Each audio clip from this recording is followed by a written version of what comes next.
それでは次のセッションに移ります。 Now 次 we'd の like テ to ーマは start the next グローバル被爆 session 者 regarding 核被害者 global Hibakusha 失礼しました。グローバル被爆者と核被害者援助、 and 太平洋におけ assistance る to 核被害者か nuclear らです。 victims.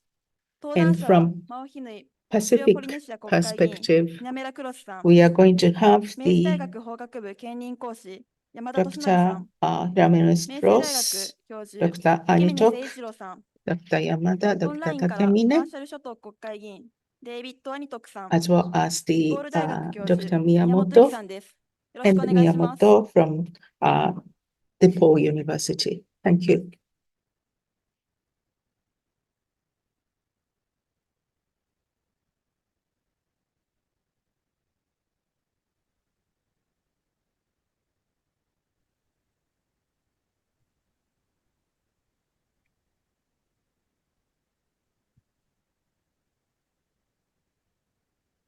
Thank you very much for waiting. We'd like to start the next session. I'm the moderator. My name is TAKEMINE Seiichiro. Like the previous session, probably we won't be able to have a question and answer session, but today's main guest, Ms. Hinamoeura, has the following lunch session. She's going to be present there. So if you have any talk with her, please participate in the last session to discuss with her in person. And Dr. Yamada and myself will be around here. So if you have any questions after the session, please ask me any question or to Mr. Dr. Yamada. Could you change that I would like to share the screen? First, I'd like to talk like 10 minutes that talk about the two main speakers from Marshall Islands and the Polynesia, French Polynesia. So the one common thread between the two regions they are the places for nuclear testing. So their voices are from exactly where they had those areas. Ms. Hinamoeura is here, and we have another speaker.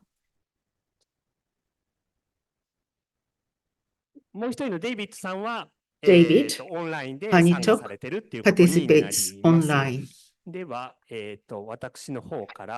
So from myself, it seems that the screen can be shared with you. So that I'd like to outline the purpose and the contents of this session. The online participants and also participants here, if you have any problem of hearing, please contact our staff nearby or write it on chat. 2025, needless to say, it's the 80th anniversary of the atomic bombs. The fact that the atomic bomb was in Hiroshima and Nagasaki 80 years ago by the American bombers. This we have to remember. But the first question is whether is that enough to just remember 80 years ago? 2025, in tackling with the nuclear issues, one more important point, nuclear weapons exist here for the last 80 years. So for the last 80 years, in front of us, humanity has existed in this planet. What did it bring to us for the last 80 years, to the humanity and to the planet? So this session is since the inception of nuclear weapons, the nuclear development has been done in various places, and what is the reality brought with that development?